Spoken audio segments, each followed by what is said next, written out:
Sometimes the bravest hearts beat in the smallest chests. In 1885 Arizona, when hatred divided neighbors and fear silenced compassion, it took a 9-year-old girl to show grown folks what courage really looked like. The Apache lived on one side of the Gila River, white settlers on the other. Between them flowed decades of mistrust and broken promises. When Chief Tahoma's son Chooli fell into the rushing water, every adult stood frozen, Apache and settler alike, paralyzed by old wounds and bitter history. But little Nascha didn't see enemies. She saw a boy drowning. Without thinking, she jumped. What happens when a single act of bravery by a child changes the course of two peoples forever? Before we jump back in, tell us where you're tuning in from, and if this story touches you, make sure you're subscribed, because tomorrow I've saved something extra special for you. The afternoon sun filtered through the kitchen window of the small adobe house, casting long shadows across the warm wooden table where 2 cups of chamomile tea sat cooling. Nascha, running bear, now 83 years old, watched her great-granddaughter, Emma, fidget in the chair across from her, dark eyes bright with the restless energy of youth. "Grandmother Nascha," Emma said, using the traditional term of respect, though they were separated by 3 generations, "you promised to tell me about the old days, about why our family is different from the others on the reservation." Nascha's weathered hands wrapped around her teacup, feeling its warmth seep into joints made stiff by decades of desert living. Her silver hair, braided with ribbons of turquoise and red, caught the light as she nodded slowly. At 83, she had earned every line on her face, every careful pause in her speech. Different child? Her voice carried the cadence of someone who had learned English as a second language, but had spoken it for most of her life. "We are Apache. That has never changed. But Papa says we have settler blood too. He says you're the reason our family can live in both worlds." Nascha smiled, remembering when she herself had been eager for stories, hungry to understand the complicated world around her. "Sit back, Emma. This tale begins long before you were born, when I was even younger than you are now. It begins with a boy falling into a river and a choice that changed everything." She closed her eyes, and suddenly she was 9 years old again, standing on the banks of the Gila River in the spring of 1885. The Apache village of Chief Tahoma sat in a natural depression along the river's eastern bank, protected by red sandstone, cliffs that rose like ancient guardians against the desert sky. 17 hide lodges formed a loose circle around a central fire pit, with the chief's larger dwelling positioned to face the sunrise. Smoke from cooking fires drifted lazily in the warm air, carrying the scents of roasted rabbit, wild onions, and the sweet fragrance of juniper bark that the women used to flavor their tea. Young Nascha had been different, even then quieter than the other children, more likely to be found sitting by the river's edge, watching the play of sunlight on water, than joining in the games of chase and hide-and-seek that occupied her peers. Her grandmother, Ayana, called her "Little Watcher," saying she had been born with eyes that saw more than most. "You notice things, granddaughter," Ayana would tell her as they gathered medicinal plants along the riverbank. "The bend of a grass blade, the flight pattern of birds, the way water speaks when it moves over stones. This is a gift, but gifts come with responsibility." Nascha didn't understand then what her grandmother meant about responsibility. She only knew that she loved the river, loved the way it sang different songs depending on the season and the weather. In summer, it whispered softly over smooth rocks. During the spring melt, it roared with the voice of 1,000 storms. Chief Tahoma was a man caught between worlds, though his people didn't yet fully understand the weight he carried. Tall and lean, with graying hair he wore in traditional braids, adorned with eagle feathers earned in battle, he possessed a dignity that commanded respect from Apache and outsider alike. But in the evenings, when the council fire burned low and the other men had returned to their families, Nascha had seen him standing alone at the river's edge, staring across the water at the lights of the settler encampment. His son Chooli was everything a future chief should be: brave, quick to laugh, generous with his portion at meals, and already showing the strategic mind that would one day guide their people. At 6 years old, he could track a rabbit through brush that would confuse grown men, and his aim with a small bow was already the envy of boys twice his age. The entire village doted on him, seeing in his bright eyes the hope of their future.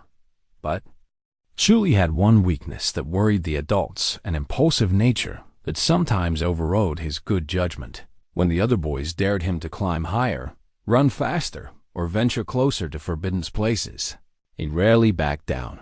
The settlers had arrived 3 years earlier, a group of families led by a former Union Army captain named Jacob Morrison. They had legitimate papers granting them homestead rights to land along the river's western bankland that the Apache had never formally claimed under the white man's law, though they had hunted and gathered there for generations. Morrison was not like the rough prospectors and cattle barons who usually brought trouble to Apache lands. He was a farmer, a man who understood the value of good soil and reliable water. His wife Sarah had been a teacher back in Ohio, and she insisted on schooling not just their own 3 children, but any settler child in their small community. They had built a modest church, a general store, and even a small schoolhouse, creating something that looked remarkably like civilization in the harsh desert landscape. The problem was not that the settlers were evil or deliberately cruel. The problem was that 2 very different ways of life were trying to share the same precious resource, the life-giving waters of the Gila River to the Apache. The river was a living entity, a relative to be respected and shared with all creatures. They took what they needed for drinking, cooking, and their small gardens of corn, beans, and squash. But they understood that the river belonged to itself, not to them. To the settlers, the river was a resource to be managed and used. They dug irrigation channels to water larger fields, built small dams to create reliable pools for their livestock, and saw nothing wrong with claiming legal rights to specific amounts of water flow. Neither side was evil. Both were trying to survive and build good lives for their children.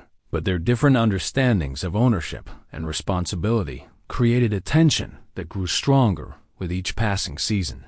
Young Nascha, spending so much time by the water, became an inadvertent witness to both ways of life.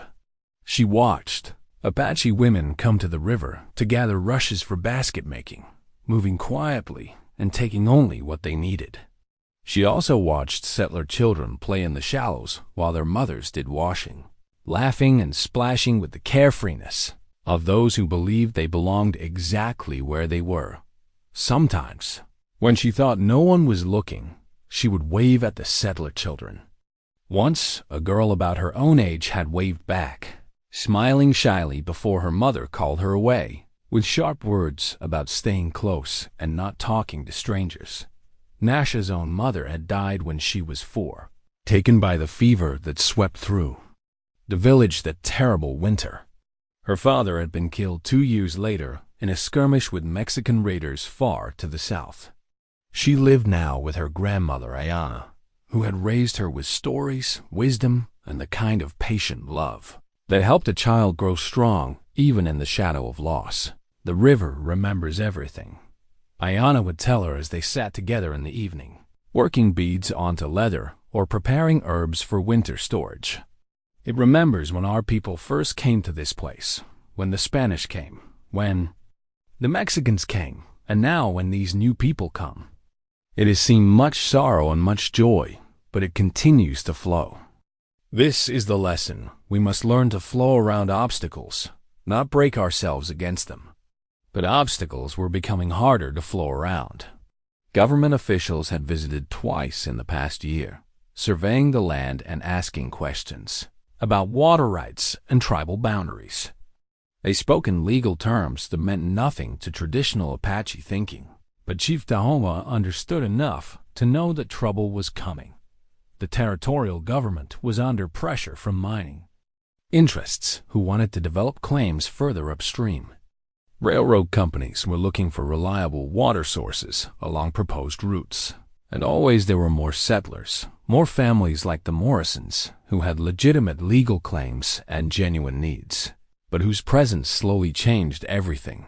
Chief Tahoma had begun carrying a carved peace pipe that his own grandfather had made, decorated with symbols that represented both Apache and settler hopes: corn for harvest, water for life, children for the future. He had offered to smoke with Captain Morrison several times, trying to establish formal friendship between their communities. But the settler, while respectful, always declined, saying he didn't want to create political complications with the territorial authorities. And so the two communities existed side by side, like two streams that ran parallel but never touched. Separated by more than just the width of the river, Nascha understood none of the politics, none of the legal complexities or historical forces that were shaping her world. She understood only what she could see with her own eyes, that there were children on both sides of the water who probably would have been friends if the grown-ups weren't so afraid of each other. She also understood, with the deep intuition, that her grandmother called her gift, that something important was building like storm clouds on a summer afternoon. The air itself felt different, charged with the kind of tension that comes before lightning strikes.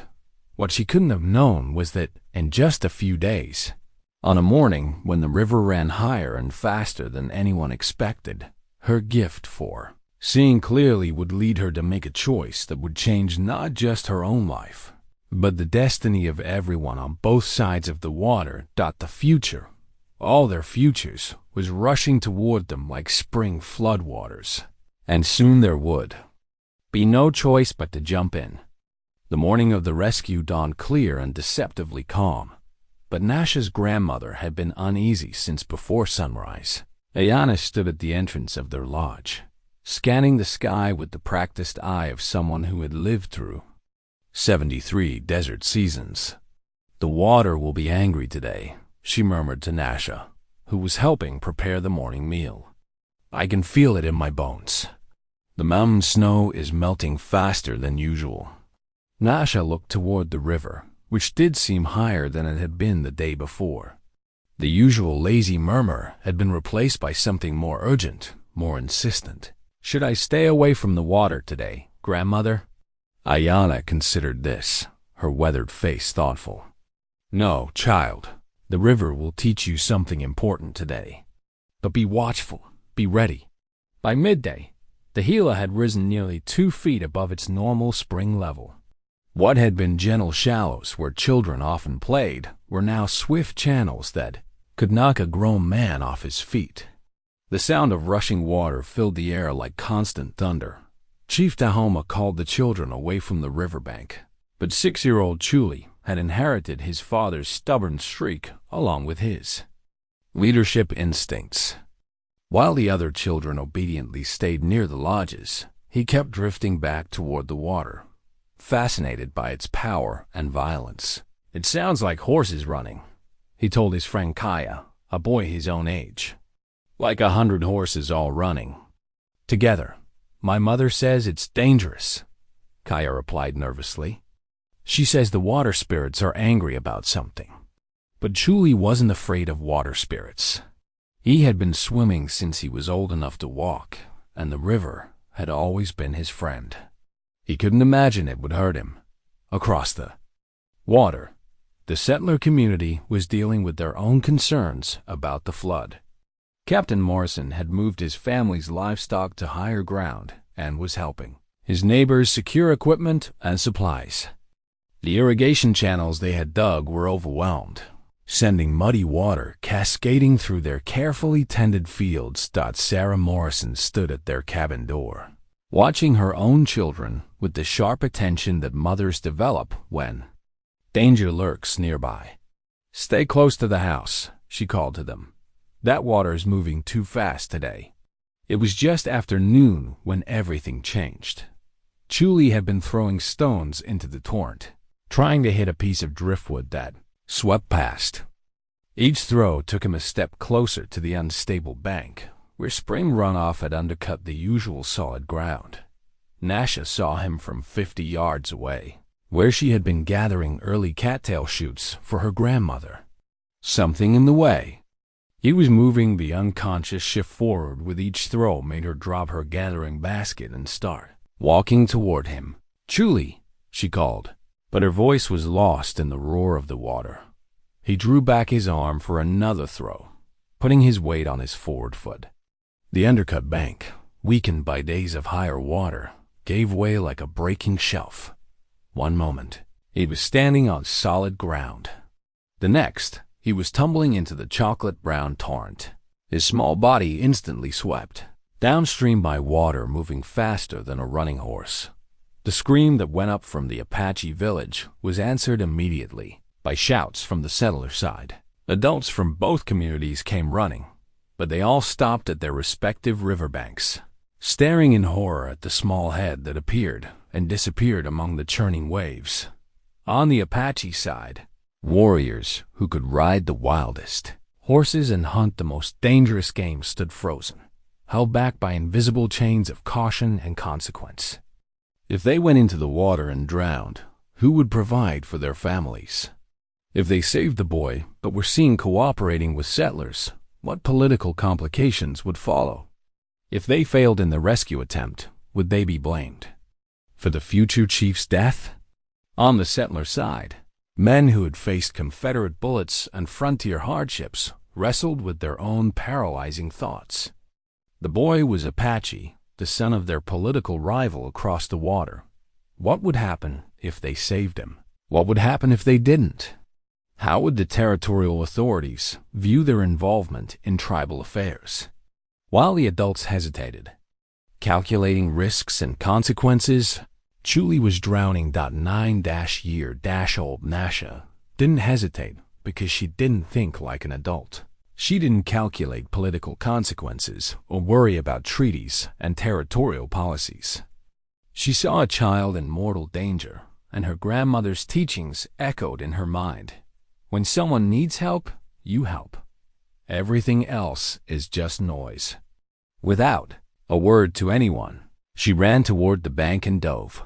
The shock of the cold water drove the breath from her lungs, and for a terrifying moment she thought she would be swept away just like Chooli. The current was stronger than anything she had ever experienced, like being caught in the grip of some enormous, invisible hand that wanted to drag her down and away from everything she knew. But Nascha had spent more time in the river than any other child in the village. She understood its moods and movements in ways that came not from teaching, but from long observation and instinct. Instead of fighting the current directly, she let it carry her while angling toward where she had last seen Chooli's head. The water was murky with runoff, making it almost impossible to see more than a few feet. She caught glimpses of the bottom stones and branches rushing past like a blurred landscape seen from a racing horse. Her lungs burned as she held her breath, diving down and surfacing, searching desperately for any sign of the younger child. Then, she saw him about 20 feet downstream, his small hands clawing at a partially submerged log that had temporarily stopped his wild ride toward the deeper channels below. His face was white with terror and exhaustion, and she could see he wouldn't be able to hold on much longer. The log was caught against a boulder, creating a small pocket of slower water. If she could reach it, she might be able to grab Chooli and work their way to shore. But the current was still incredibly strong, and she was already tired from fighting it. Drawing on reserves of strength she didn't know she possessed, Nascha angled toward the log. The water tried to push her past, but she managed to catch hold of a branch just as Chooli's grip started to fail. "Hold on," she gasped, wrapping her left arm around the log while reaching for him with her right. "I've got you." Chooli's eyes were wide with fear and exhaustion, but he managed to grab her hand. For a moment, they both clung to the log, breathing hard and trying to figure out their next move. Looking toward shore, Nascha could see people from both sides of the river running along the banks, following their progress downstream. Some were shouting instructions that were lost in the noise of the water. Others were preparing ropes and poles, trying to get ahead of them to where the channel narrowed. But Nascha realized they couldn't wait for adult rescue. The log they were clinging to was already shifting, working loose from the boulder that had temporarily trapped it. Soon it would break free and carry them into the deepest part of the channel, where even strong adult swimmers would have no chance. "Can you swim?" she asked Chooli. He nodded, though she could see the effort was costing him. "A little. Not in this. We have to get to the bank. I'll help you, but you have to kick as hard as you can." Together, they pushed away from the log and began the desperate struggle toward shore. Nascha kept one arm around Chooli's chest while using the other to fight the current. He kicked frantically, helping as much as his small size allowed. The distance to the bank seemed enormous, but so slowly, they began to angle toward the Apache side of the river. Adults were running alongside them now, and she could hear Chief Tahoma's voice rising above the others, shouting encouragement to his son. Just when Nascha thought her strength was completely gone, she felt strong hands grabbing her shoulders. Two Apache warriors had waded into the shallows, forming a human chain that could pull both children to safety. They were dragged onto the muddy bank, coughing up river water and shivering with cold and exhaustion. Chooli was immediately surrounded by his father and the other Apache adults, while Nascha found herself in her grandmother's arms, being wrapped in a warm blanket and scolded for taking such a terrible risk. But even as Ayana fussed over her granddaughter, checking for injuries and forcing warm tea between her chattering teeth, she couldn't hide the pride in her eyes. "You did what needed doing," she whispered so only Nascha could hear. "Your parents would be proud." Across the river, the settlers had witnessed everything. Captain Morrison stood at the water's edge with his wife and children, all of them staring at the small Apache girl who had risked her life for a child she barely knew.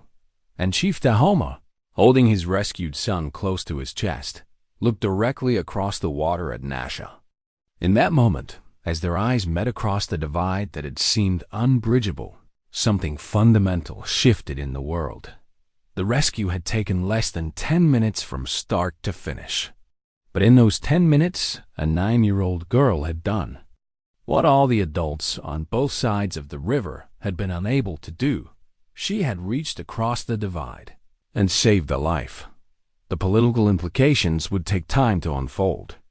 The legal complications and cultural consequences would emerge slowly over the months and years to come. But in that moment, as Chief Tahoma nodded his profound gratitude to the small, shivering girl on his side of the river, everyone present understood that something had changed forever. A debt had been created that could never be fully repaid. A bridge had been built that could not easily be torn down. And a child who had acted purely from instinct and compassion had given both communities something they hadn't even known they were looking for, a reason to hope that enemies could become something else. In the 3 days following the rescue, Nascha's wet dress hung from a wooden post outside her grandmother's lodge, drying slowly in the desert air.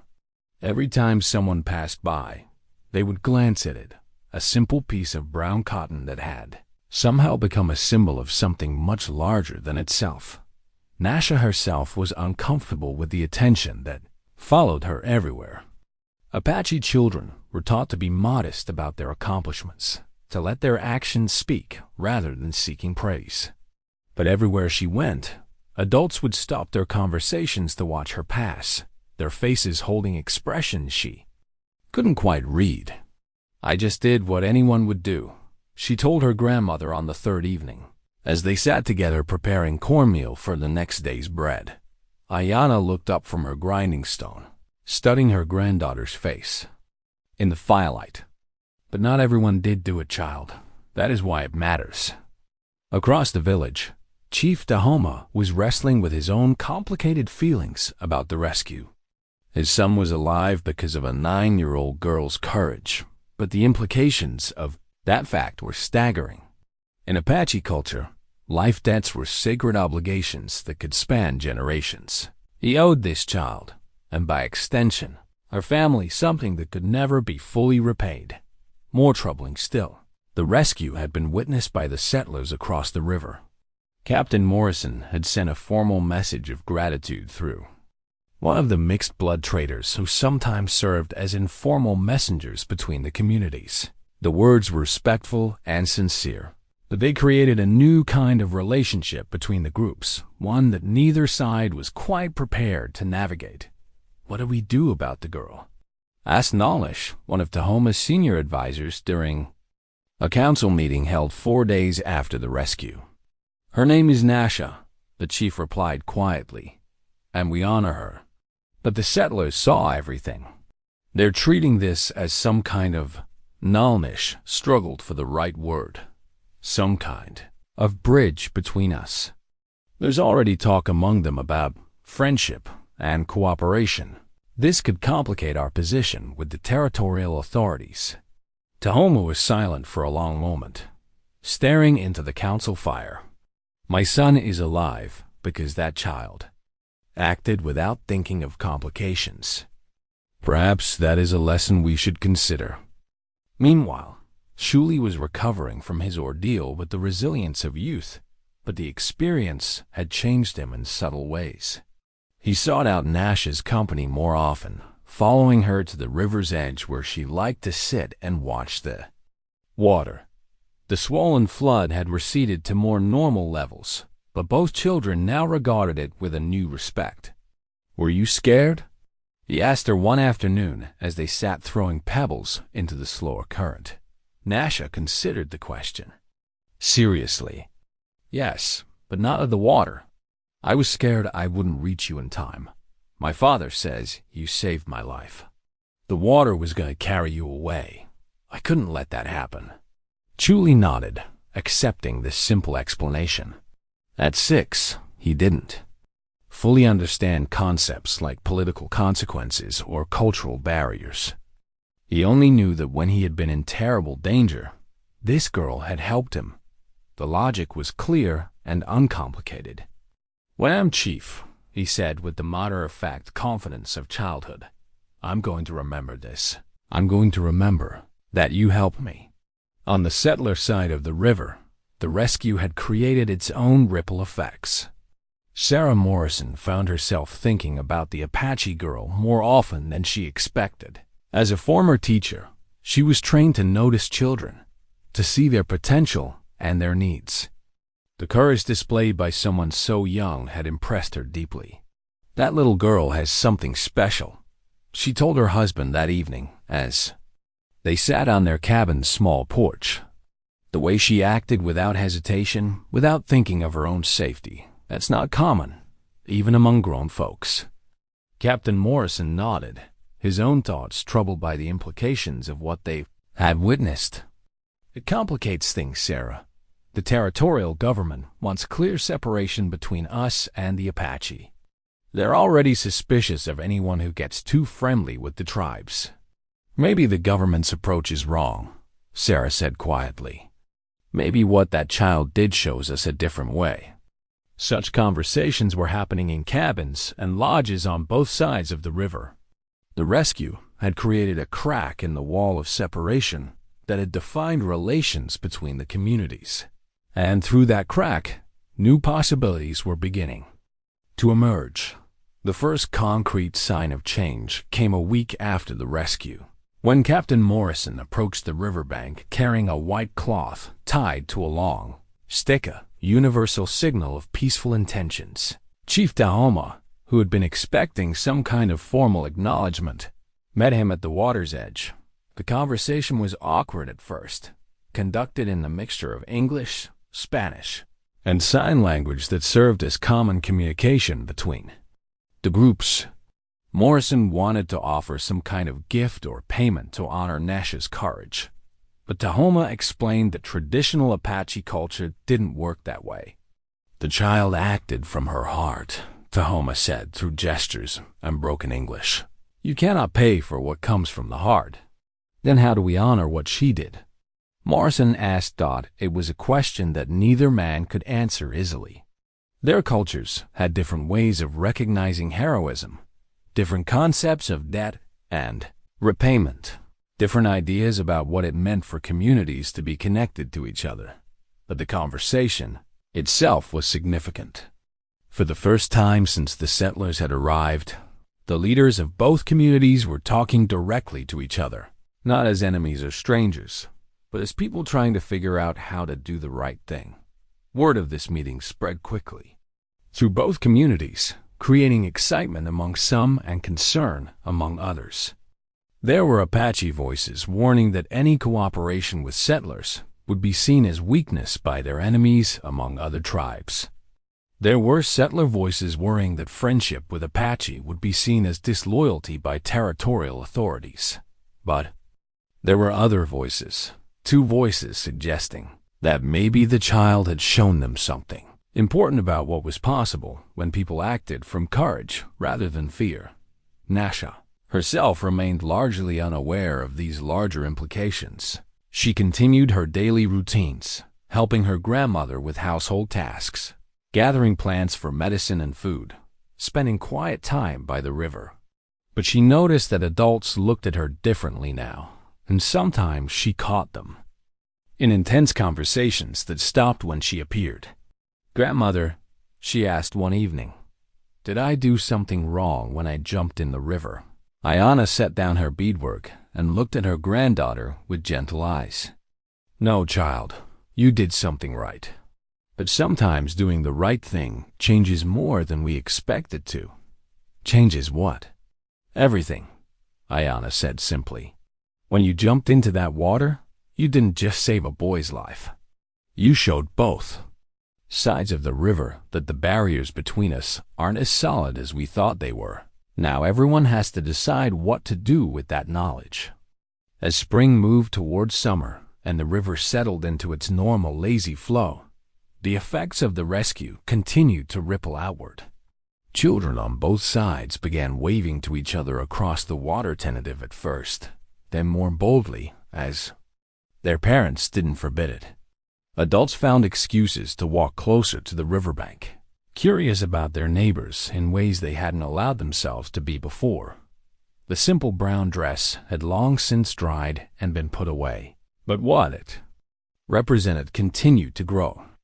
A 9-year-old girl's instinctive compassion had cracked open a door that had been locked for 3 years. And now everyone was wondering what lay on the other side. Change was coming to the Gila River, carried not by government officials or territorial policies, but by the memory of a child who had seen someone in need and acted without hesitation. The question now was whether the adults would have the courage to follow where a 9-year-old had led. The settler's hat lay forgotten in the tall grass near the Apache side of the riverbank, where Captain Morrison had dropped it during the chaos of the rescue. For 2 weeks it remained there, a piece of felt and leather that nobody quite knew what to do with. Apache children would walk past it on their way to gather water, and it became a small symbol of the strange new territory they were all navigating. During those same 2 weeks, official visitors began arriving with increasing frequency. Territorial surveyors appeared with their instruments and chains, measuring distances and marking boundaries with wooden stakes. Government clerks came with leather portfolios full of documents, asking questions about water usage and land occupation. Each visit created tension in both communities, though for different reasons. The Apache understood that these visits meant trouble was coming. Government attention was never good news for their people. It usually meant new restrictions, new demands, or new threats of relocation. Chief Tahoma found himself in the uncomfortable position of trying to negotiate for his people's survival while simultaneously owing a profound debt to a child whose heroic act had drawn unwanted attention to their community. The settlers faced their own version of the same pressure. Territorial authorities were making it clear that too much cooperation with Apache neighbors would be seen as problematic.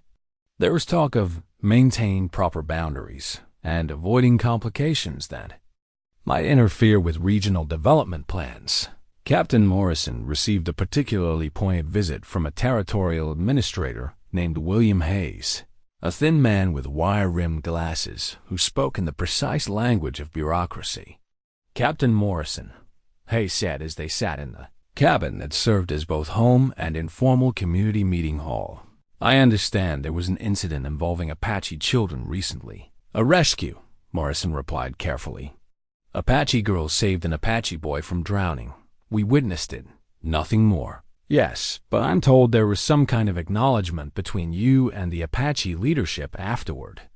Communication across racial lines can create implications." Morrison felt a flash of anger that he kept carefully controlled. "A child nearly died, Mr. Hayes. Another child saved his life. Common decency required some kind of acknowledgement. Common decency is a luxury in territorial politics, Captain. The government has invested considerable resources in maintaining stable, separate relations with tribal groups. Informal diplomacy by settlers can complicate those carefully balanced arrangements." The message was clear. Any further cooperation with the Apache would be viewed unfavorably by territorial authorities. Morrison understood the implicit threat. Their land grants, their access to government services, even their physical protection could be at risk if they were seen as too friendly with the local tribes. But the warning came too late to stop changes that were already in motion. Sarah Morrison had begun teaching her children basic Apache words, partly out of curiosity and partly out of a growing conviction that understanding their neighbors was simply practical wisdom. Her 10-year-old daughter, Mary, had become fascinated with the Apache girl who had shown such courage, often asking questions about Apache customs and ways of life. "Why don't they live in houses like us?" Mary asked one evening. "They do live in houses," her mother replied. "Just different kinds of houses. Their lodges are perfectly suited for their way of life, just as our cabin is suited for ours. Could I meet the girl who saved the Apache boy? Could I thank her?"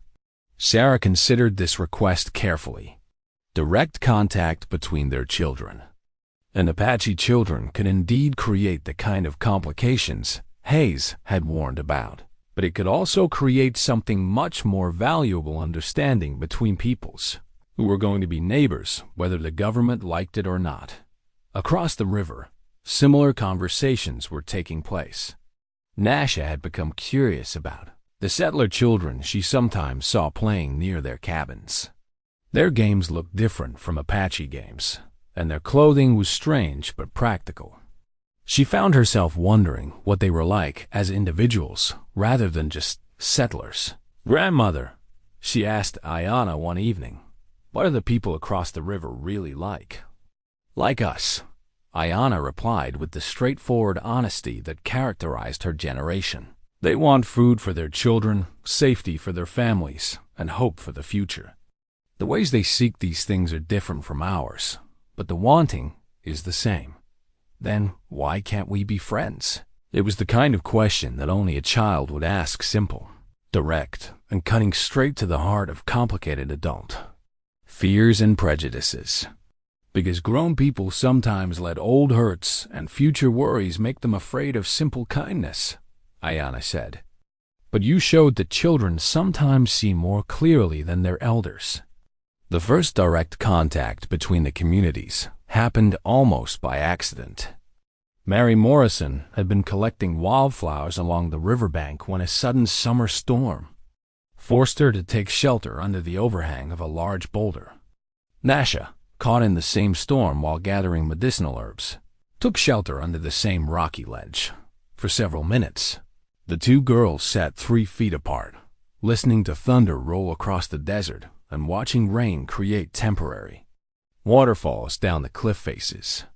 Neither spoke at first, but eventually curiosity overcame shyness. "You're the girl who saved the Apache boy," Mary said in English. Nascha understood enough English to follow the meaning, though she replied in Apache. He was drowning. They spent the rest of the storm trying to communicate through a mixture of words, gestures, and drawings scratched in the dirt. Mary showed Nascha how to write her name in English letters. Nascha showed Mary how to identify plants that were safe to eat and ones that should be avoided.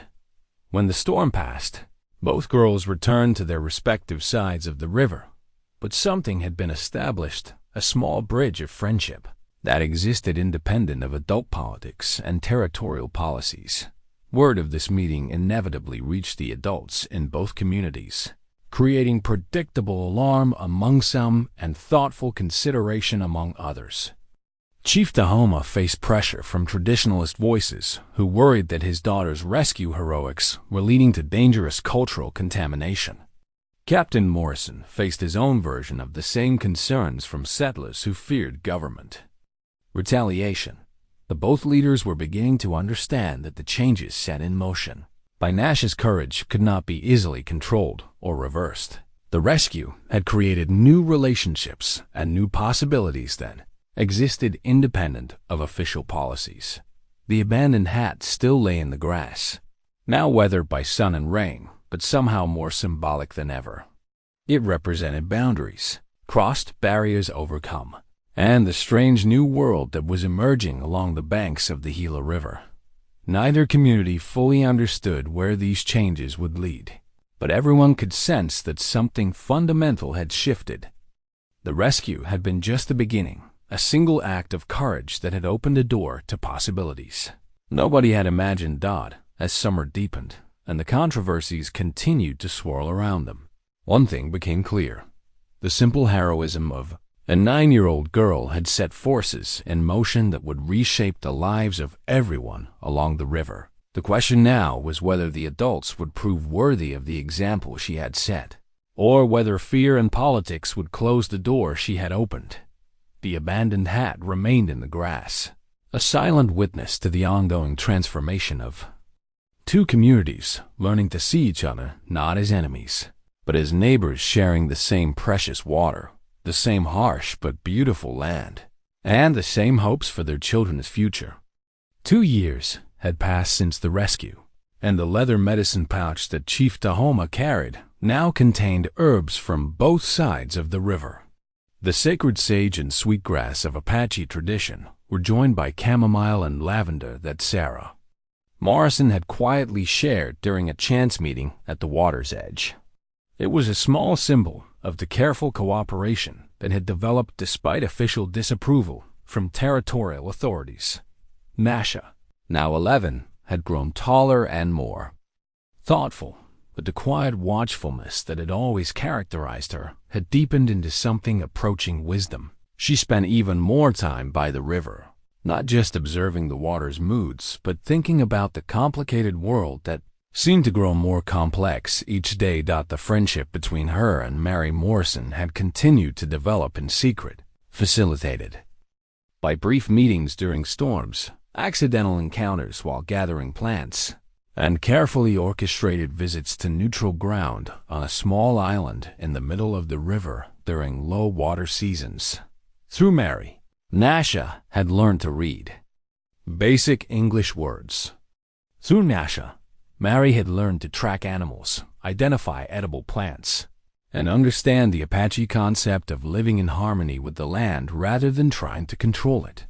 But their friendship existed in an increasingly dangerous political environment. The territorial government's attention to their region had intensified dramatically over the past year. Surveyors came monthly now, mapping every stream, measuring every acre, cataloging resources with the methodical thoroughness of people preparing for something big. Chief Tahoma had learned through tribal networks that mining companies were pressuring territorial authorities to open Apache lands for mineral exploration. Railroad companies wanted reliable routes through the region, and always there was the underlying pressure for more agricultural development, which meant more water rights claimed by settlers and less available for traditional Apache use. The summer of 1887 brought the worst drought in living memory. The Gila dropped to levels that exposed sandbars that had been underwater for decades. Both communities watched their crops wither, and their carefully managed water supplies dwindled to dangerous lows. It was during this crisis that the careful cooperation between communities became a matter of survival rather than just goodwill.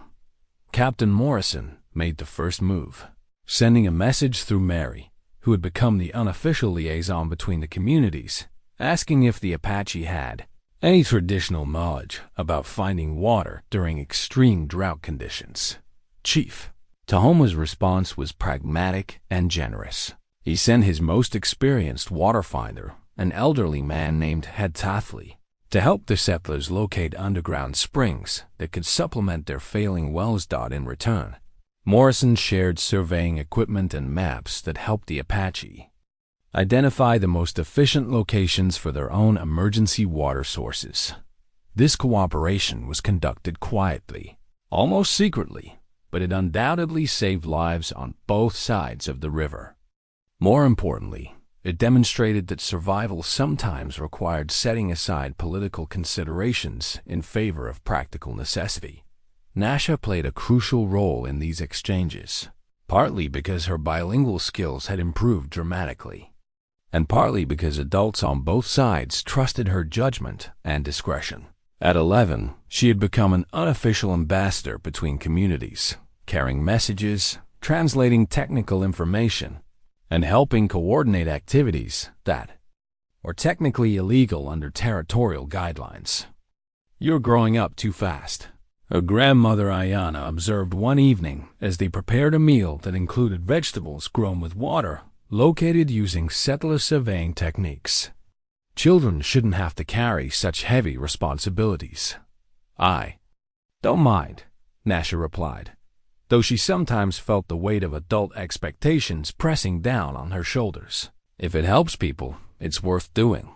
"That's exactly what I'm afraid of," Ayana said softly. "You're already thinking like a leader, child. Leadership always comes with a price." The drought also brought Chooli, now 8, into more prominent awareness of the political complexities surrounding his future role as chief. His father had begun including him in conversations about tribal governance, water rights, and relationships with the settler community. "The girl who saved your life has become important to our people's survival," Chief Tahoma told his son during one of these instructional conversations.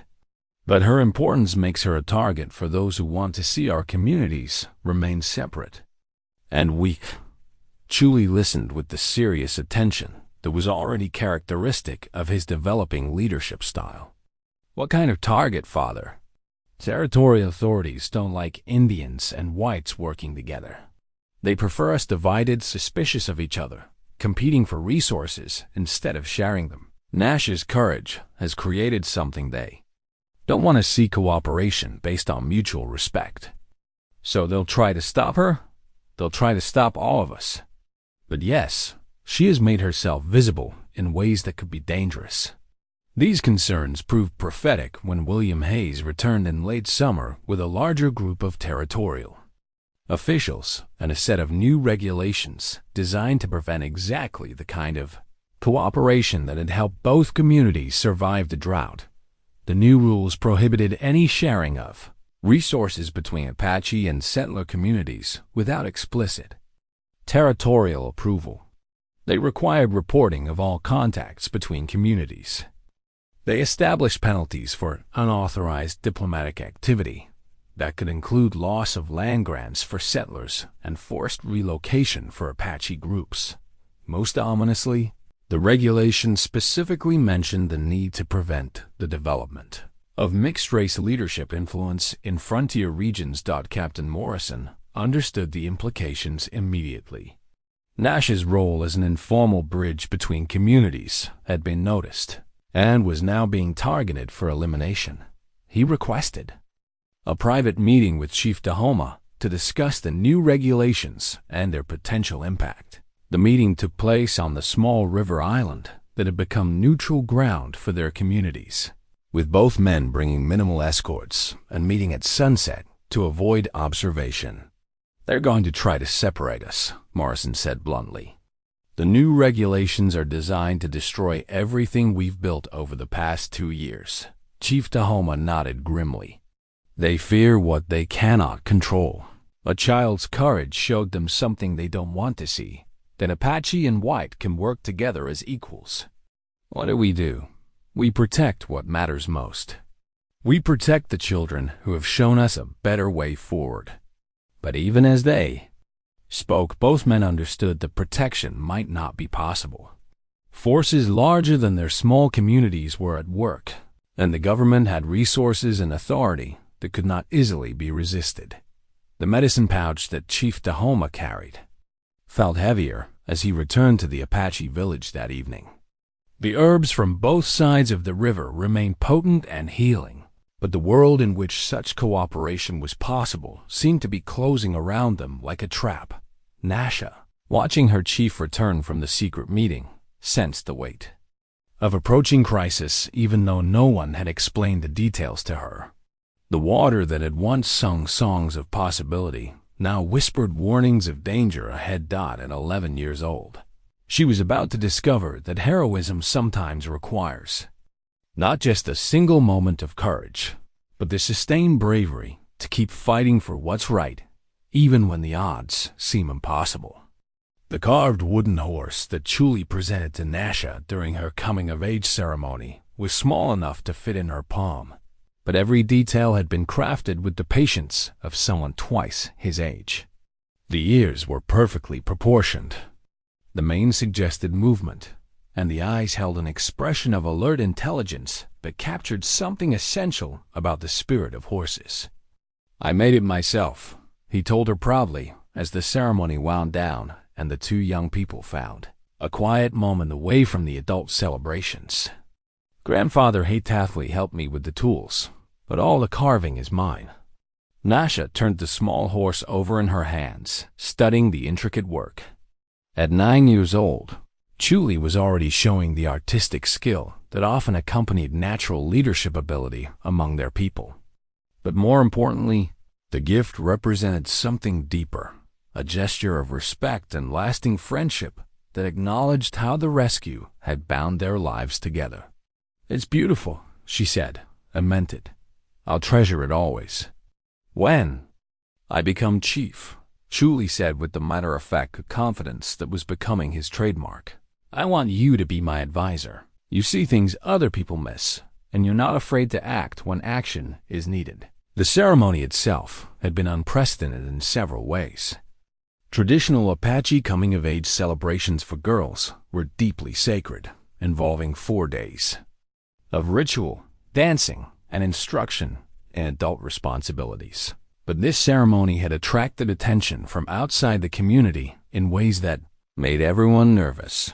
3 settler families had asked permission to attend portions of the public celebration, a request that would have been unthinkable just 3 years earlier.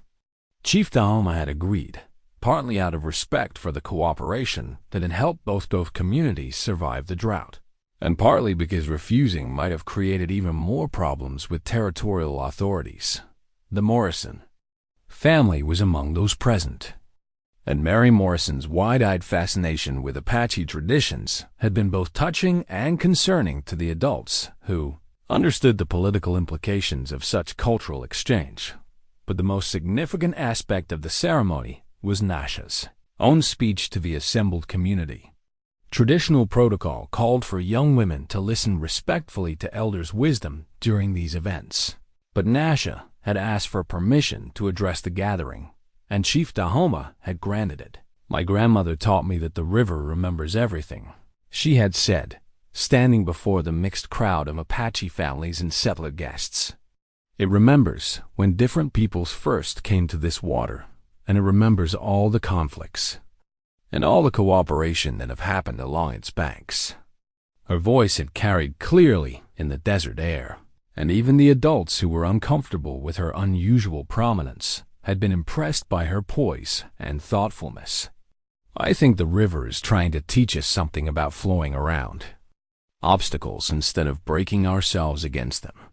When I pulled Chooli from the water 2 years ago, I wasn't thinking about Apache and settlers. I was thinking about a boy who needed help. Maybe that's what the river wants us to remember, that we're all just people who need help sometimes."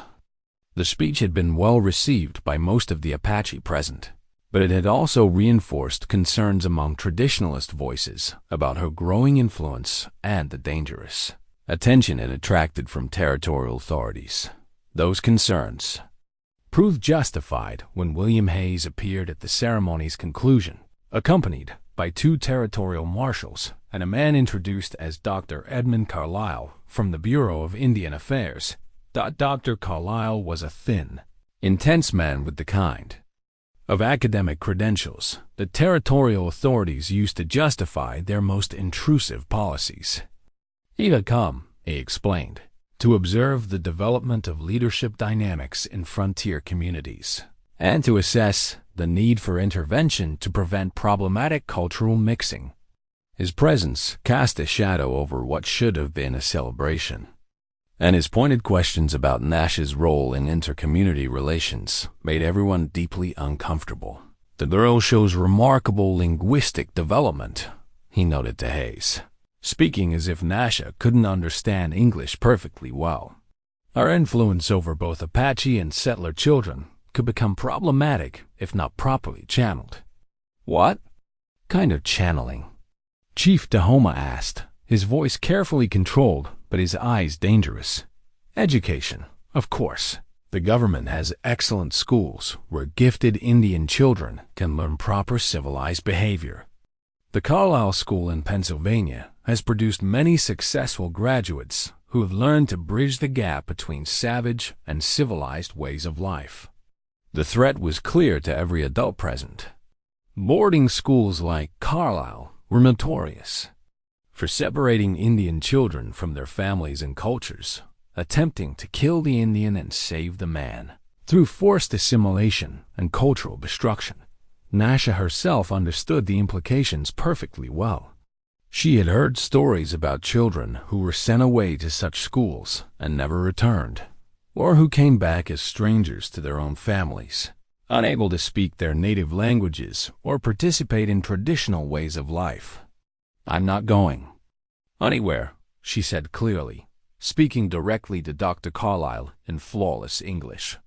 "This is my home. These are my people, and I belong here." "That," Dr. Carlisle replied with a thin smile, "is not entirely your decision to make, young lady." The confrontation might have escalated dangerously, but Captain Morrison stepped forward with the kind of diplomatic skill that had served him well in military service. "Dr. Carlisle," he said respectfully but firmly, "this is a celebration of a young woman's passage to adulthood according to her people's ancient traditions. Perhaps such discussions would be more appropriately held at a different time and place." "You're quite right, Captain Morrison.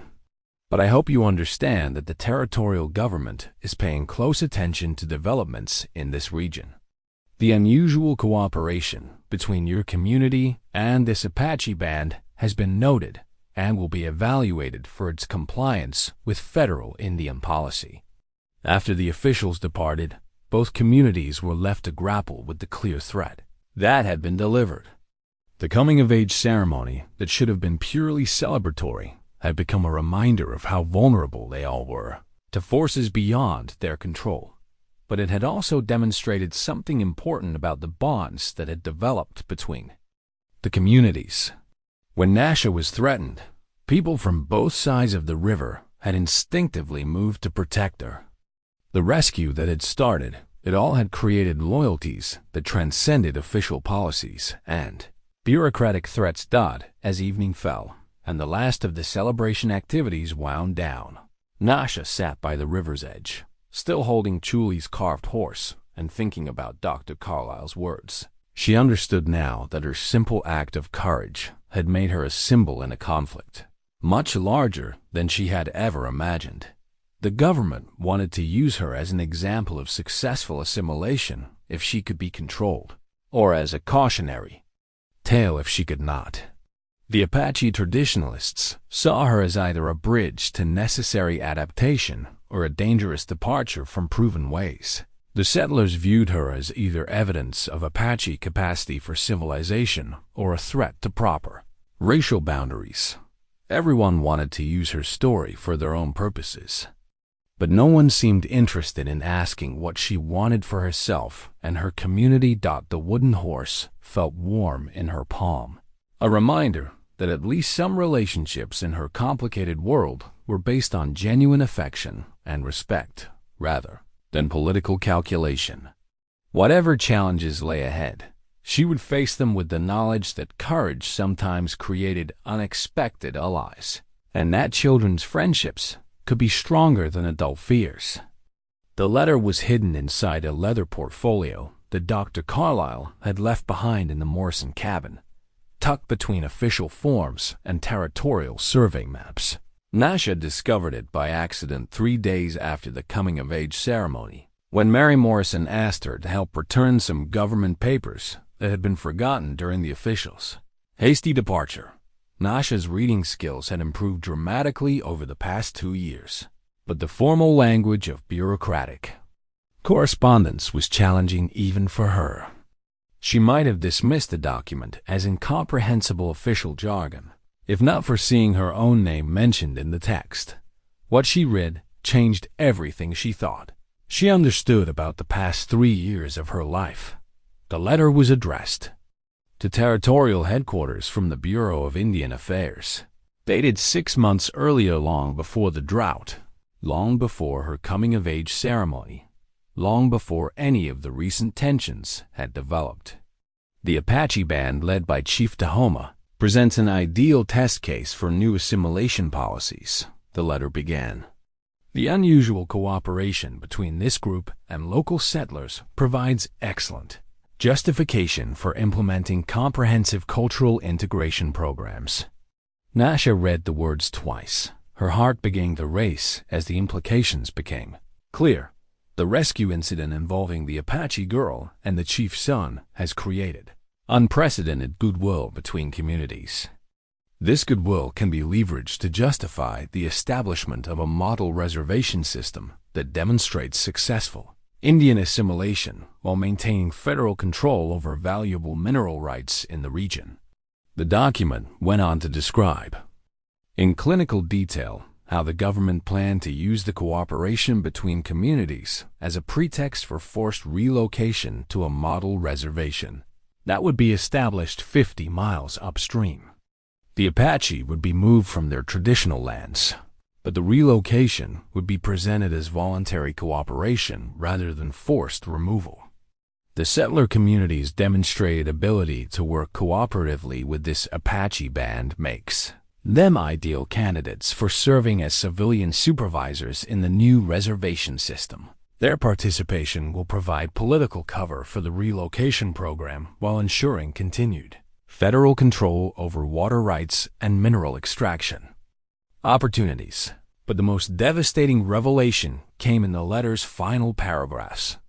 Particular attention should be paid to the Apache girl who initiated the rescue incident. Her unusual influence over both communities makes her either a valuable asset or a significant threat to program success.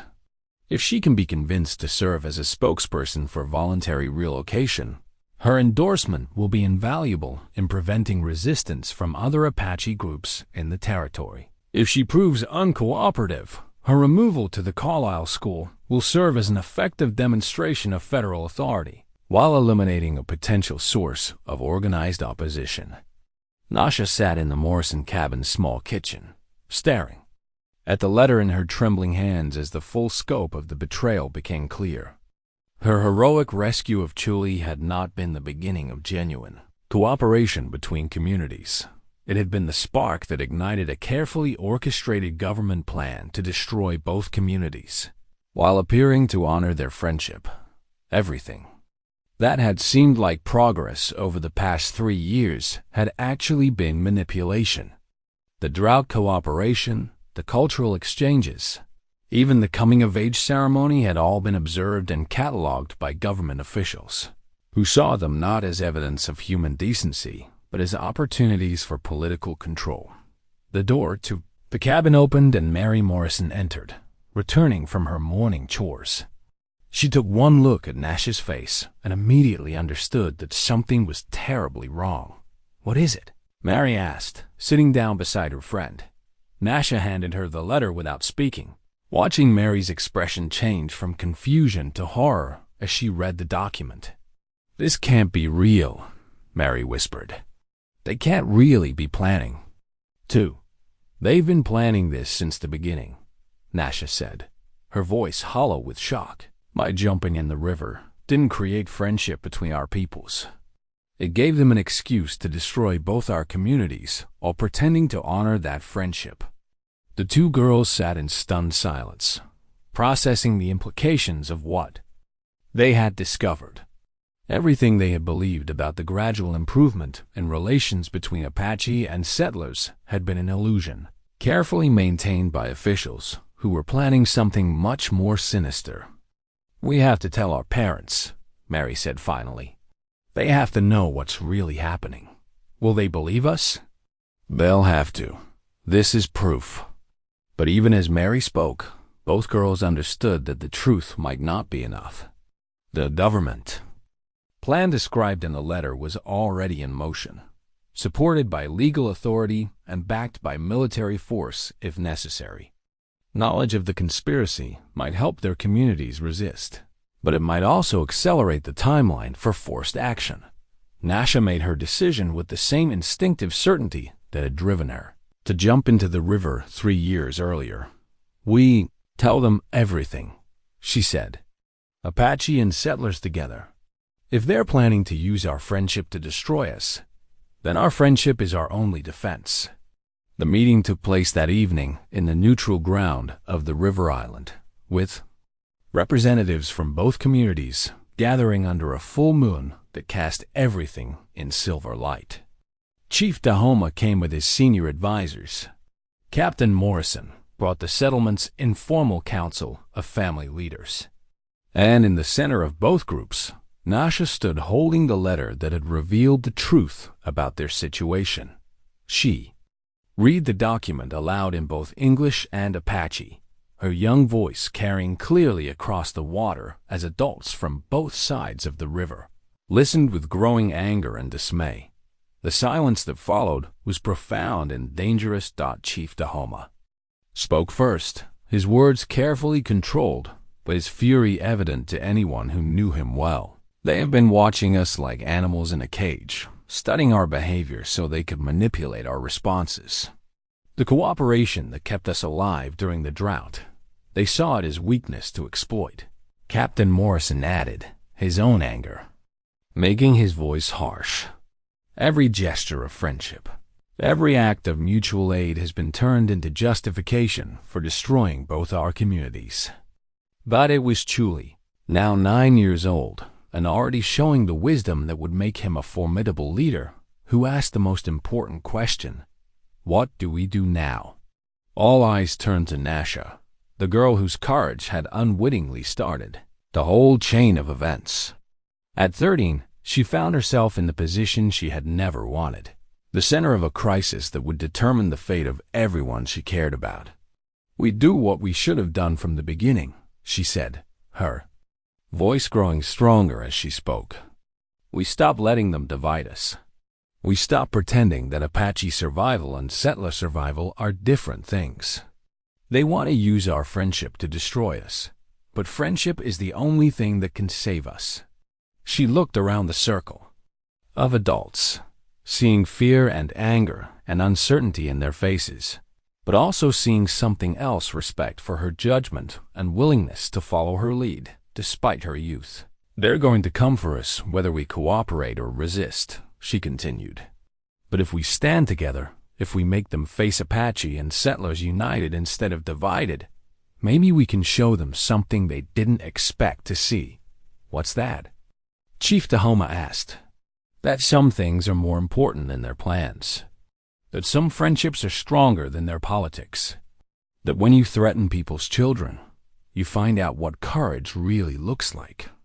The letter that had revealed the government's betrayal still lay on the ground between the two communities, its pages rustling in the night breeze. But as the adults began planning their unified response to the threat, the document seemed less important than the determination it had created. Nascha's rescue of Chooli had been manipulated into something she never intended. But the courage that drove that rescue could not be manipulated or controlled by government officials who thought they understood the power of children's heroism. They were about to discover how wrong they were. The sacred war paint that Ayanna applied to Nascha's face had been mixed according to recipes passed down through 5 generations of Apache women. Red earth for courage, white clay for wisdom, and charcoal black for the ability to see clearly. In darkness, both literal and metaphorical. As her grandmother's weathered fingers traced the traditional patterns on her cheeks, Nascha felt the weight of ancestral strength settling on her shoulders. Your great-great-grandmother wore these same symbols when she stood against Mexican soldiers who tried to steal Apache children, Ayanna said softly. Your great-grandmother wore them when she negotiated with American cavalry officers who wanted our sacred mountain lands. Now you wear them to face a different kind of enemy, one that tries to destroy us with our own kindness.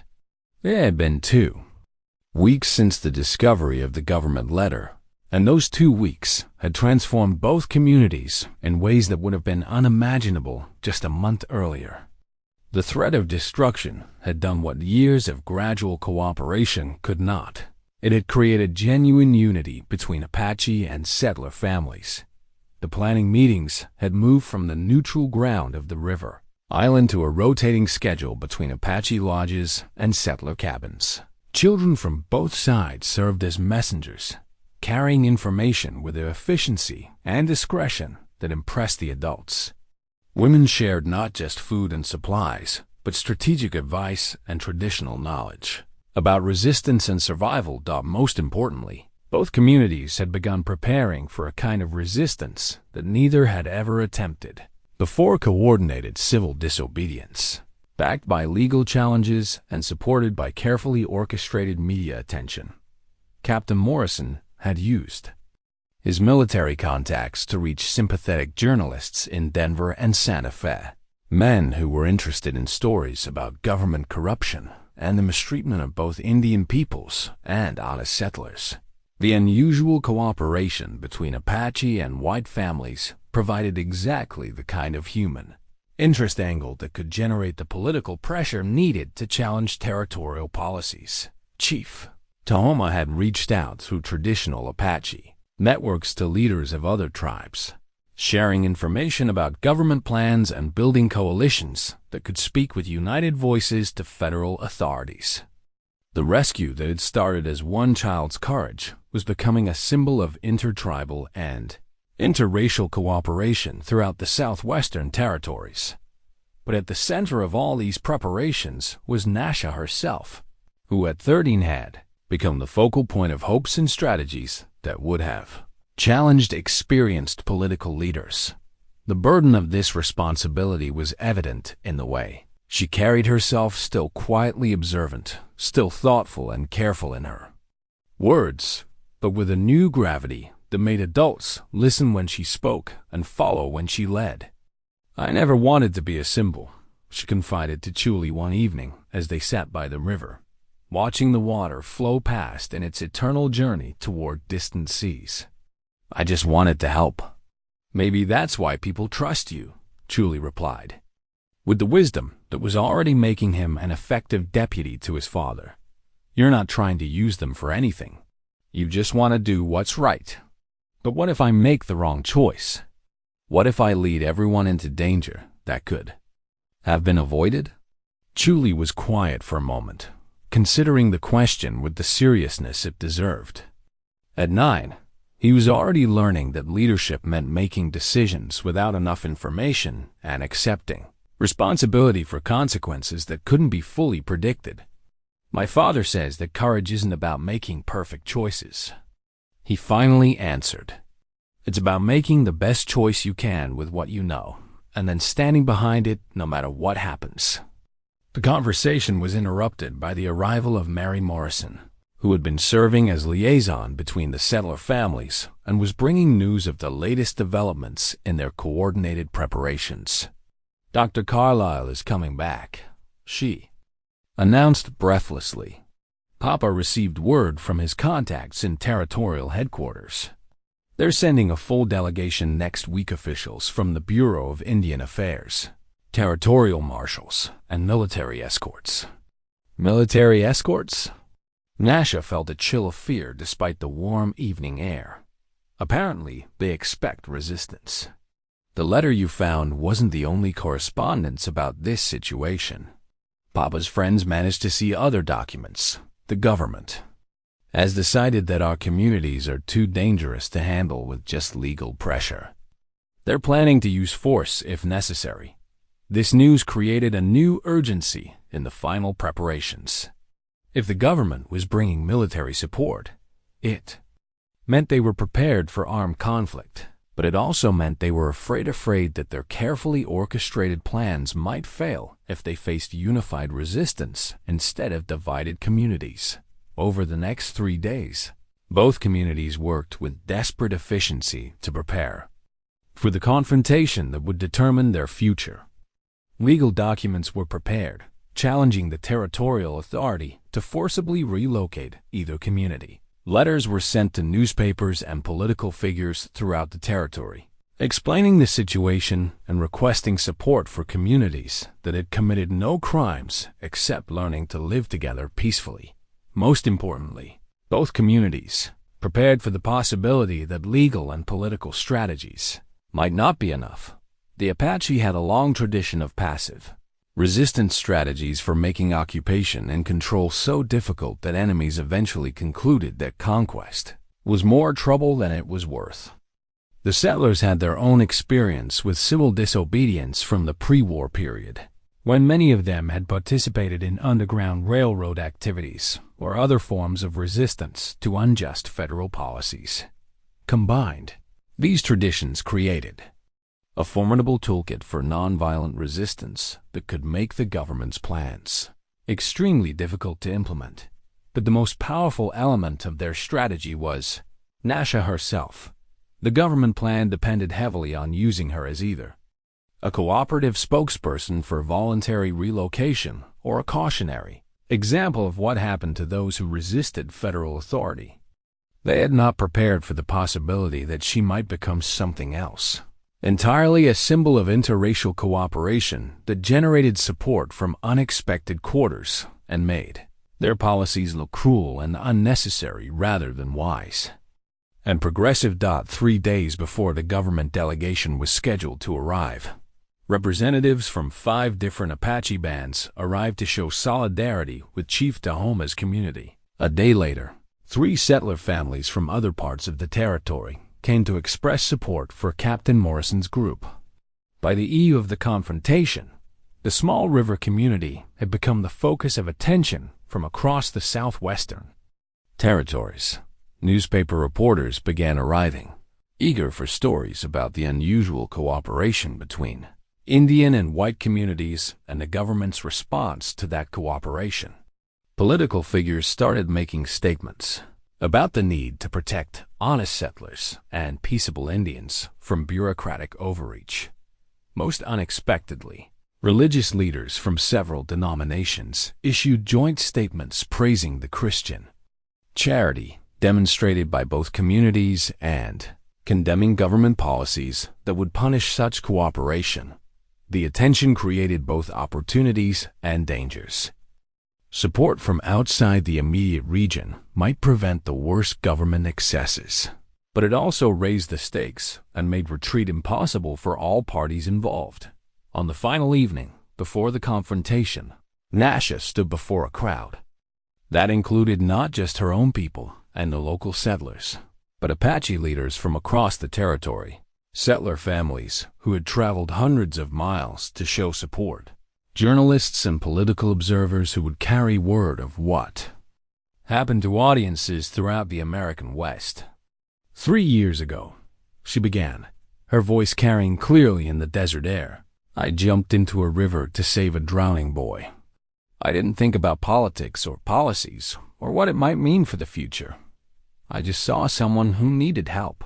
She paused, looking out over the faces gathered in the firelight, young and old. Apache and white, local people and strangers who had come because they believed in what this small community represented. Tomorrow, government officials will come here to tell us that our friendship is dangerous, that our cooperation threatens their plans, that we have to choose between being Apache or being Americans instead of being both. They want us to go back to being afraid of each other, suspicious of each other, competing for resources instead of sharing them. Her voice grew stronger as she continued, the war paint on her face catching the firelight and making her seem older than her 13 years. But we've learned something they don't want us to know, that Apache and settler children play the same games, that Apache and settler mothers want the same things for their families, that Apache and settler fathers face the same challenges in trying to build good lives in a hard land. She gestured toward the river, now running low and peaceful in the autumn light. This water doesn't care about the color of the hands that cup it for drinking. The land doesn't care about the language spoken by the people who plant corn in its soil. And children who are drowning don't care about the race of the person who jumps in to save them. The crowd was completely silent now, hanging on every word. Tomorrow, they'll try to divide us by making us afraid of each other again. But we know something they don't know, that courage is stronger than fear, that friendship is stronger than politics, and the children who have learned to see each other as neighbors instead of enemies are not easy to turn back into strangers. As she finished speaking, Nascha felt the weight of all the hopes and fears represented in that gathered crowd. Tomorrow would test everything they had built together, everything they believed about the possibility of different people sharing the same land in peace and mutual respect. The war paint on her face was a reminder that she carried not just her own courage into the coming battle, but the accumulated wisdom and strength of generations who had faced impossible odds and found ways to survive. The rescue that had started it all seemed like a lifetime ago, but the courage that had driven her into the river was still there, ready to face whatever tomorrow would bring. The smooth river stone that Nascha carried in her palm had been worn by countless seasons of water flow, its edges rounded by the same persistent force that had carved canyons through solid rock. She had picked it up from the exact spot where Chooli had fallen 3 years earlier, and now it served as her talisman, a reminder that gentle persistence could overcome seemingly immovable obstacles. The government delegation arrived at precisely 10 o'clock on a crisp October morning, their official carriages and military escort creating a cloud of dust that could be seen for miles across the desert landscape. Dr. Carlyle led the group, accompanied by William Hayes, 2 additional Bureau of Indian Affairs officials, a territorial judge, and a company of cavalry soldiers whose presence was clearly intended to discourage any thoughts of resistance. But if the officials expected to find divided, frightened communities ready to accept whatever terms were offered, they were immediately disappointed. Both sides of the river presented a unified front that had been carefully orchestrated over the previous weeks. Apache families stood beside settler families in mixed groups that made it impossible to address one community without including the other. Children from both cultures played together openly, demonstrating the kind of natural cooperation that the government claimed was impossible. Most visibly, Nascha stood at the center of the gathering, flanked by Chief Tahoma and Captain Morrison, with Chooli beside her as a living reminder of the rescue that had started everything. Her war paint had been refreshed that morning, and she wore traditional Apache clothing alongside a beaded belt that Mary Morrison had made using techniques learned from both cultures. Dr. Carlyle stepped forward with the confidence of a man accustomed to having his authority respected without question. Chief Tahoma, Captain Morrison, he began formally, I bring greetings from the territorial government and instructions for implementing new policies that will benefit both your communities. What kind of benefits? Nascha asked clearly, stepping forward before either adult could respond. Dr. Carlyle's eyes narrowed slightly as he looked down at the 13-year-old girl who had dared to interrupt official proceedings. Young lady, these discussions are between adult leadership and territorial authorities. Children should be seen and not heard during important negotiations. Then you shouldn't have made children the center of your plans, Nascha replied, pulling the government letter from her pocket. Unless you'd like to explain why this document mentions me by name and discusses using my rescue of Chooli as justification for policies neither of our communities ever agreed to. The effect of the letter's appearance was immediate and dramatic. Dr. Carlyle's confident expression faltered as he recognized the document that was supposed to have remained secret. The other officials exchanged glances that confirmed Nascha's suspicion that the entire delegation knew about the manipulative nature of their plans. "Where did you get that?" Hayes demanded. "Does it matter?" Chief Tahoma interjected, his voice dangerously quiet. "What matters is what it reveals about your true intentions." Captain Morrison stepped forward, his military bearing evident as he addressed the officials who had attempted to manipulate his community. "Dr. Carlyle, this document makes it clear that you've been using our cooperation with Chief Tahoma's people as a pretext for policies that would destroy both our communities. You've been studying us like Liberty specimens, cataloging our interactions, so you could twist our friendship into justification for forced relocation and cultural destruction. The territorial government has legitimate authority," Dr. Carlyle began, "to lie to the communities you're supposed to serve." Nascha interrupted again, her young voice carrying clearly across the gathered crowd. "To manipulate children's friendships for political purposes? To punish people for showing kindness to their neighbors?"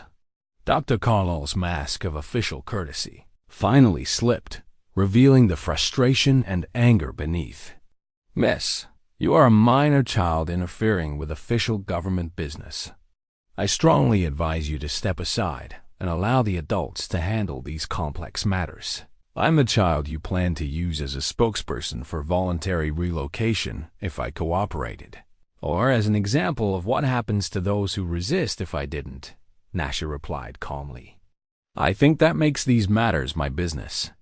The crowd of supporters, Apache, settler, and observers who had come from across the territory murmured approval of Nascha's defiance. Dr. Carlyle was clearly losing control of what should have been a straightforward presentation of non-negotiable government demands. "Very well," he said, his voice hardening. "Since you seem determined to involve yourself in adult affairs, perhaps you should understand the full scope of territorial authority." He gestured to the cavalry escort, whose commanding officer stepped forward with obvious reluctance. "Lieutenant Morrison," Dr. Carlyle addressed the officer, "please explain to this gathering the consequences of continued resistance to lawful territorial policies." But Lieutenant Morrison, Captain Morrison's older brother, as it turned out, had been watching the proceedings with growing discomfort. "Dr. Carlyle," he said carefully, "my orders were to provide escort for official negotiations, not to threaten civilian populations who have committed no crimes. Resistance to territorial authority is itself a crime, Lieutenant. What I see here is two communities that have learned to live together peacefully and productively. If that's a crime, then perhaps our definition of criminal behavior needs examination." The unexpected defection of the military commander sent shock waves through both the government delegation and the gathered crowd. Nascha felt the river stone warming in her palm as she realized that their careful preparations and unified resistance were having exactly the effect they had hoped for. The government officials were discovering that their plans depended on facing divided, frightened communities that would accept whatever terms were offered rather than risk conflict. Instead, they were confronting united populations backed by outside support and defended by principles that even their own military representatives found compelling. Dr. Carlyle looked around at the faces surrounding him, Apache and settler, adult and child, local residents and territorial observers, and seemed to realize for the first time that his carefully orchestrated plan was falling apart. The real confrontation was just beginning. The photograph that would later appear in newspapers across the American West was taken at the precise moment when everything changed. It showed Nascha and Chooli standing side by side, their hands clasped, with Apache warriors and settler families forming a protective circle around them. Behind them, the Gila River flowed peacefully, indifferent to the human drama playing out along its banks. The photographer, a man named Samuel Chun, who had traveled from Denver to document what he thought would be a routine government negotiation, captured something extraordinary, the exact instant when a 13-year-old girl's moral clarity cut through layers of bureaucratic manipulation and political calculation. "Dr. Carlyle," Nascha said, her voice carrying the authority that came not from official position, but from absolute conviction.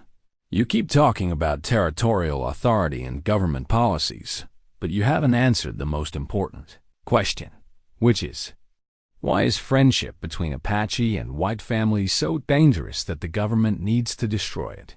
The question hung in the morning air like a challenge that demanded an answer. Dr. Carlyle looked around at the faces watching him, not just Apache and settler families, but journalists, territorial observers, and even his own military escort, all waiting to hear how he would justify policies that punished cooperation and rewarded division. "The territorial government has determined that unsupervised contact between racial groups creates complications," he said finally.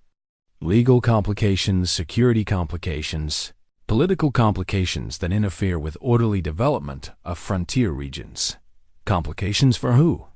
Chief Tahoma asked, stepping closer to the government delegation. "Our community survived the worst drought in memory by working together. Our children are learning that people who look different can be friends and neighbors. Our families have found ways to share resources and knowledge that make all of us stronger. Whose orderly development does this interfere with?"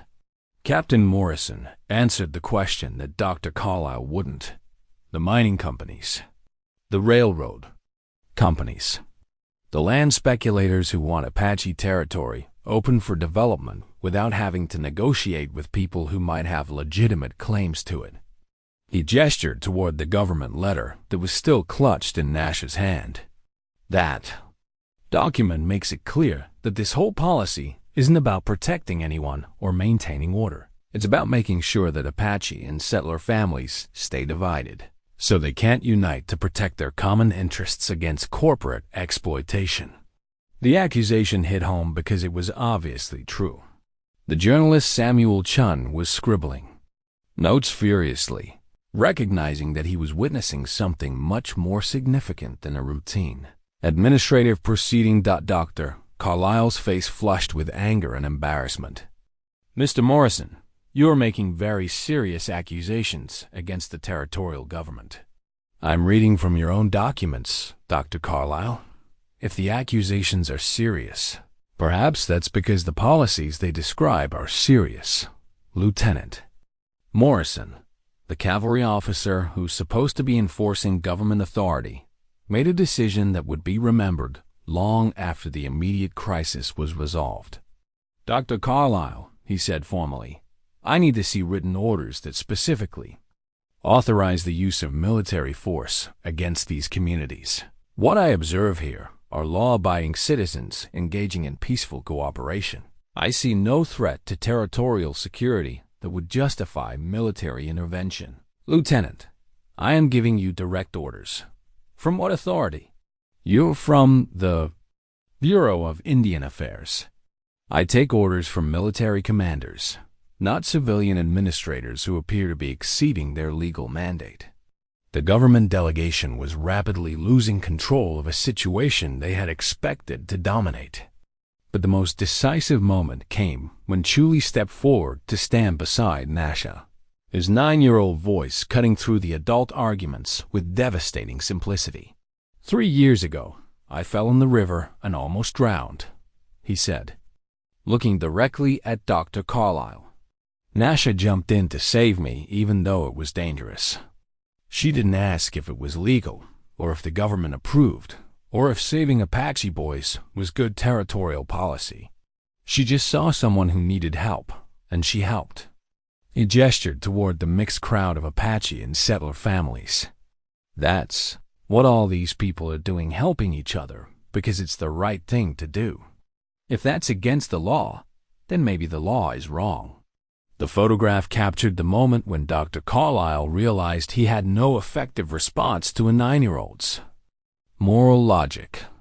His entire elaborate plan, the careful manipulation of inter-community cooperation, the threats of forced relocation, the use of military intimidation, all collapsed in the face of simple questions about right and wrong asked by children who had learned to see each other as friends rather than enemies. Samuel Chun's camera clicked again as Nascha raised the government letter above her head and addressed not just the immediate crowd, but the journalists and observers who would carry word of this confrontation across the territory. "This letter proves that the government has been lying to all of us," she declared. "They've been studying our friendship so they could use it to justify destroying our communities. They've been planning to separate families, relocate people from their ancestral lands, and punish children for learning to care about each other." Her voice grew stronger as she continued, the war paint on her face making her seem ancient and timeless despite her 30 years. "But we've learned something. They didn't expect us to learn that Apache survival and settler survival aren't different things, that children who play together don't grow up to be enemies, that communities that share water and knowledge during droughts become stronger, not weaker." She looked directly at Dr. Carlyle for her final words. "You came here to divide us, but you've only made us more united. You wanted to use our friendship to destroy us, but our friendship is the reason we're strong enough to resist your plans." The government's comprehensive strategy lay in ruins, defeated not by violence or legal maneuvering, but by the moral clarity of children who refused to accept that friendship was a crime requiring punishment. The elder's staff that rested against Nascha's chair was carved with symbols from both Apache and settler traditions, corn and wheat intertwined, water flowing around mountain peaks, children's hands joined in friendship. At 83, her fingers were too arthritic to grip it firmly, but its weight against her shoulder provided comfort as she finished the story that had shaped her life. Emma, now 14 herself and old enough to understand the complexities of the tale, sat quietly, absorbing the implications of what her great-grandmother had shared. "What happened after the government officials left?" Emma asked. "Did they really give up their plans just because of one confrontation?" Nascha smiled, remembering her own young impatience with adult complications and political processes. "Change rarely happens all at once, child. Dr. Carlyle and his delegation retreated that day, but they didn't surrender. However, the photograph that Samuel Chun took appeared in newspapers from Denver to San Francisco. The story of Apache and settler children standing together against government officials who wanted to punish their friendship captured people's imagination in ways none of us expected. She shifted in her chair, her mind traveling back across the decades to those crucial months following the confrontation. Within 2 weeks, we were receiving letters from communities across the West, other places where Apache, Navajo, and white families had found ways to cooperate despite official disapproval. Politicians in territorial and federal governments found themselves having to explain why they were opposing policies that seemed to demonstrate successful peaceful coexistence. The political pressure had been swift and decisive. Editorial writers praised American spirit demonstrated by communities that had learned to work together despite their differences. Religious leaders held up the cooperation along the Gila River as an example of Christian charity in action. Even military commanders expressed reluctance to use force against communities that were clearly causing no harm to anyone. But the most important change, Nascha continued, came from Chooli himself. The boy who had nearly drowned at age 6 grew into a chief who never forgot the lesson of that rescue. When he formally assumed leadership at 25, his first official act was to establish a water-sharing treaty with the settler community that became a model for similar agreements throughout the territory. Chief Chooli understood something that took most people much longer to learn, that Apache prosperity and settler prosperity weren't competing interests. When both communities thrived, both were safer from outside threats. When they competed for resources, both became vulnerable to exploitation by mining companies, railroad corporations, and government policies designed to benefit distant interests rather than local residents. The innovative water-sharing agreement established rotating usage schedules during drought years, joint maintenance responsibilities for irrigation systems, and shared decision-making about river management. More importantly, it created a legal framework that recognized both Apache traditional authority and settler land rights without requiring either community to surrender its cultural identity. The agreement worked so well that other communities began requesting copies, Nascha explained. Within 10 years, similar cooperative frameworks had been established in dozens of locations across Arizona and New Mexico territories. The rescue, that started as one child's instinctive compassion, became the foundation for a new way of thinking about how different peoples could share the same land. Emma leaned forward, fascinated by this glimpse into the historical forces that had shaped the world she inherited. And you? What happened to the girl who started it all? Nascha chuckled, a sound like wind through autumn leaves. I became what? I never intended to become a symbol of possibilities I hadn't imagined when I jumped into that river. Communities across the territory requested visits from the Apache girl, who showed that friendship was stronger than fear. I spent my teenage years traveling with Chief Chooli and Captain Morrison, helping other communities establish their own cooperative agreements. But the real satisfaction, she explained, came from seeing the long-term results of that early courage. The children who grew up in the integrated community along the Gila River became adults who took intercultural cooperation for granted. They married across ethnic lines without considering it unusual, combined traditional Apache knowledge with settler agricultural techniques, and raised children who spoke multiple languages as naturally as breathing. Your grandfather, Nascha, told Emma, was one of those children. Apache father, settler mother, equally comfortable in both worlds and committed to building bridges wherever he found divisions. The conversation was interrupted by the sound of children's laughter from the yard outside. Emma looked through the window and saw a scene that would have been unimaginable in 1885 Apache, Mexican-American and Anglo children playing together. Without adult supervision or concern, their game's a natural mixture of traditions from all three cultures. The monument, Emma said suddenly, remembering something she had seen but never fully understood. Nascha nodded. The rescue site.